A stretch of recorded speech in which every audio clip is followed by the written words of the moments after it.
जय जगन्नाथ मु अम्लान नायक आज आपण मैंने डबल सतर्क हो जातु ये आज आम ओडिशार अधिकांश जिला मानक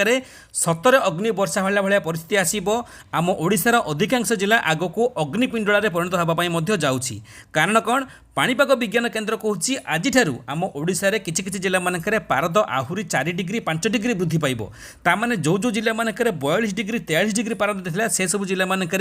पारद आग को 46 डिग्री 47 डिग्री को मध्य जाइपरे तार माने हैला आकाशरू संपूर्ण मात्रा अग्नि खसब आदि पारद पाखापाखि 45 डिग्री 46 डिग्री 47 डिग्री रुहे ताहले सरफेस तापमात्रा पाखापाखि 50-55 डिग्री को जीवो तामाने आपण माने चलिला बेले मध्य पाद संपूर्ण मात्रा जली जीवा भाया परिस्थिति मध्य आसीबो जहाको दृष्टि रखी पाणीपाग विज्ञान केन्द्र आउ एसआरसी बा स्पेशल रिलीफ कमिशनर कार्यालय तरफ सीवियर हीट वेव कंडीशन जारी करा जायछि तामाने भयंकर ग्रीष्म प्रवाह अलर्ट जारी करा जायछि जहाको दृष्टि रखी दिन 10टा 11टा पर घर बाहर को न बाहर परामर्श दिया जिबा सहित अंशुघात जनित मुकाबिला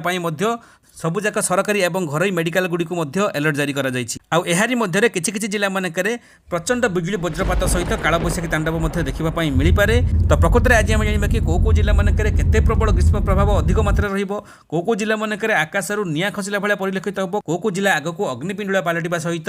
को जिला मानकरे काल बैशाखी तांडव देखिबा पई मिलिबो ए सब जानिबा पई निश्चित वीडियो को शेष पर्यंत देखिबा सहित एबे वीडियो को समस्त गोटे गोटे लाइक कर दियंतु देरी न करी आरंभ करबा कोन आपण माने समस्त जमी देखिबा पई पाउथबे गत किछि दिन हला कंटिन्यूअसली ग्रीष्म प्रवाहर परिमाण खूब अधिक मात्रा रे वृद्धि पाई चलिछि एप्रिल मासरे मध्य आम ओडिसा रे अग्नि वर्षा हेलानी आगो को मे जून आहुरी अछि किंतु एहारी मध्य रे चिंताजनक विषय आसुछि कि ए एप्रिल मासरे ही आज ठारू आम ओडिसा रे अधिकांश जिला मानकरे पारद 3 डिग्री 4 डिग्री वृद्धि पाइबो सकाळ सकाळ आपण माने देखिबा पई पाइथिबे दिन 8 टा किछि किछि जिला मानकरे पारद 35 डिग्री छुई सारलानी आगो को 45 डिग्री पारई जिवो ता माने संपूर्ण मात्रा रे निया पिंडुला मध्य रे आमे रहिला भलिया परिलक्षित हबो सेथिपई आपण माने निहाती अलर्ट रहंतु सतर्क सचेतन रहंतु घर बाहर को दिन 10टा पर बाहरंतु नाही अप टू 4टा 5टा पर्यंत जदि कोनोसी कारणवशत तु बाहर चंती ताहाले देह को संपूर्ण घोड़ेई की रखंतु धळा वस्त्र रे ता सहित पानी बोतल छता मध्य हाथ रे रखंतु नहले अंशुघात होबार यथेष्ट अधिक मात्रा रे संभावना रहिछि सेपई आपण माने निहाती सचेतन रहंतु एहार मध्य किछि किछि जिल्ला मानकरे बिजुली घड़घड़ी वज्रपात सहित काल बैशाखी तांडव मध्य देखिबा पई मिली पारे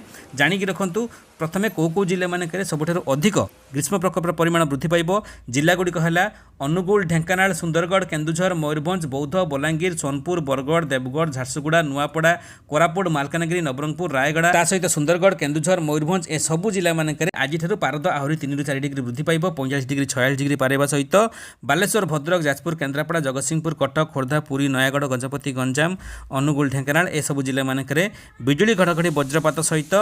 वर्षार संभावना अछि झड़ वर्षा झड़ तूफान सहित किछि किछि जिला मानकरे काल बैशाखी तांडव मध्य खूब अधिक मात्रा देखिबा पई मिली पारे सेपई आपण माने निहाती अलर्ट रहिबे निहाती सतर्क सचेतन रहिबे आपण मानक एरिया मानकरे वर्तमान पाग केमिति रहिछि निहाती गोटा कमेंट रे लेखंतु वीडियोटी को जेकोनसी एरिया जो माने भी देखुतबे समस्त जानि परबे कि हम ओडिसा रे को जिला मानकरे को एरिया मानकरे वर्तमान पाग केमिति रहिछि वीडियो भल लागितले बहु मात्रा समस्त पाको शेयर करबा सहित छोटिया लाइक वीडियो दबा पई भूलिबेनी जय जगन्नाथ वंदे मातरम।